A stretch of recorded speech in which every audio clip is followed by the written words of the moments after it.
沖縄県辺野古沖修学旅行生を乗せたヘリ基地反対協議会の船が転覆、女子生徒17歳が亡くなりました。当時は波浪注意報が出おり、海上保安庁がメガホンで注意を呼びかけていた。引率の教員は体調不良のため乗船していない。船長は牧師でもあり、キリスト系である高校と緊密、料金ではなく協力金として金銭授受。海上保安本部は業務上過失致死容疑などを視野に家宅捜索、損害賠償は1億円前後。だが、無登録は保険が適用されず、支払い能力が欠如、学校が連帯して責任を負う流れ、運動。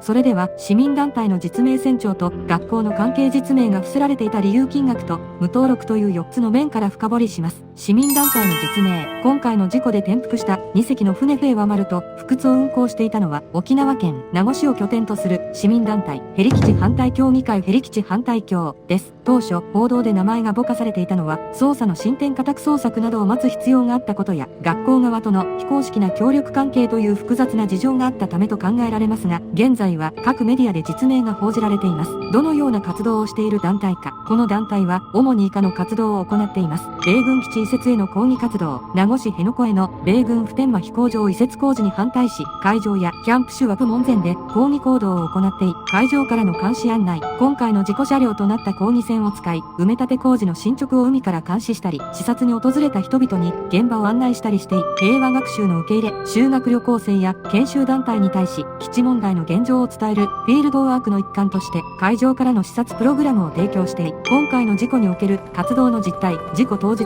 この団体は同志社国際高校の生徒18名を平和学習の名目で乗船させていました。しかし以下の点が大きな問題となっています。無償ボランティアという形式、正式な運送契約ではなく、船員1名につき5000円程度の協力金謝礼という個人的な信頼関係に基づいた運用でし、出航判断の不備。団体側は出航判断の明確なマニュアルを持たず、現場の船長に一任していまし、波浪注意報が出ていたにもかかわらず、抗議活動で使い慣れた船であるという過信から出航を強行した可能性が指摘されています。現在、第11管区海上保安本部は、業務上過失致死傷などの疑いで、同団体の事務所や活動拠点を家宅捜索し、安全管理体制の不備について厳しく追及しています。船長と学校の関係、亡くなった船長と学校の関わり、及び運航団体の運営体制について、詳細を整理してお伝えします。亡くなった船長と学校の深い関わり。亡くなった船長は、金井はじめさん71歳です。単なる船長ではなく、実は牧師でもありました。キリスト教を通じた信頼関係。同志社国際高校は、キリスト教主義の学校であり、金井牧師とは長年にわたる交流がありまし、この個人的な信頼関係があったからこそ、学校側は、この人なら大丈夫だと信じきり、十分な安全確認を怠った一因になったと指摘されています。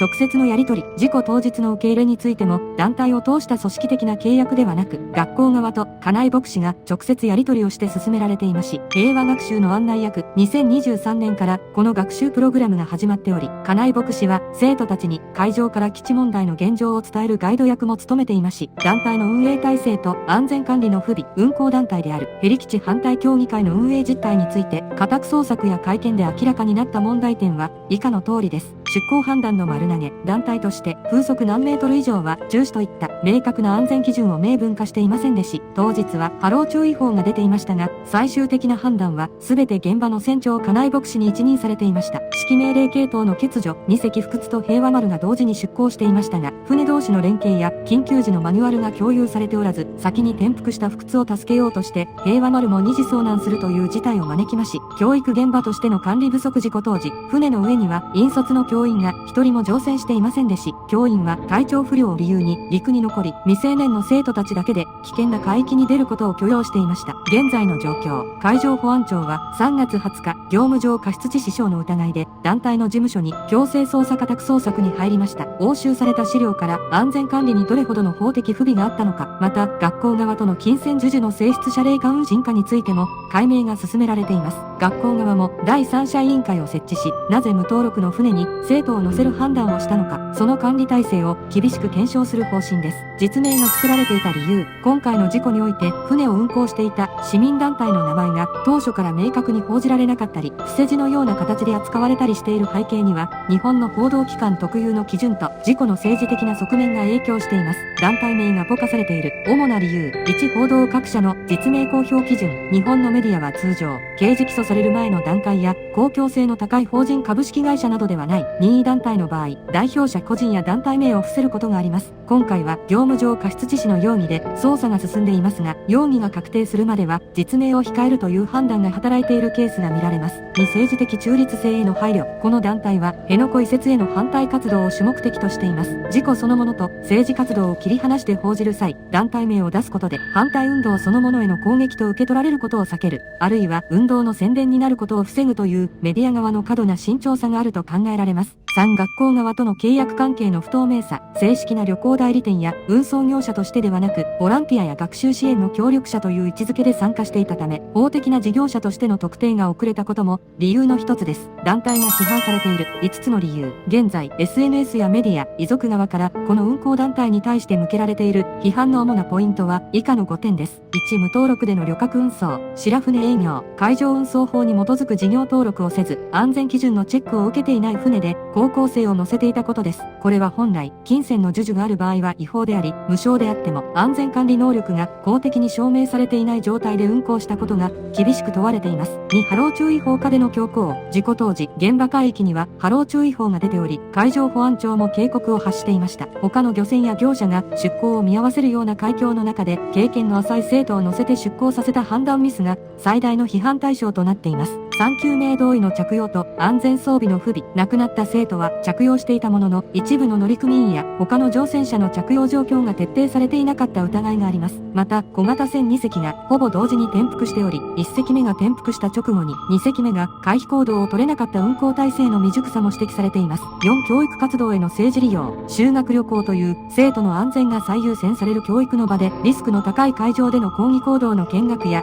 参加を促したことに対し、生徒の安全を政治活動の道具にしたという批判が噴出しています。5、保証能力の欠如。前述の通り、無登録の船であるため、旅客用の高額な賠償保険に加入していない可能性が極めて高いです。遺族に対し、法的に定められた数千万円から1億円規模の賠償金を支払う能力が団体にないことは、責任ある組織として無責任であると批判されています。金額と無登録。今回のケースで想定される金額の動きと、無登録がもたらす深刻な影響について解説します。1、賠償額の目安一般的な基準。亡くなった生徒17歳の場合、賠償額は以下の合計で算出されます。逸失利益約6000万9000万円将来得られたはずの障害賃金から生活費を引いた死亡慰め車両約2000万2500万合計約8000万1億2000万円程度が1人当たりの損害賠償額の目安となり、2、無登録の船が与える3つの大きな影響。賠償保険船客万全保険が適用されないリスク。通常、事業登録をしている旅客船は乗客1人当たり数千万円1億円以上の賠償保険への加入が義務付けられています。しかし、無登録のボランティア船や自家用船の場合、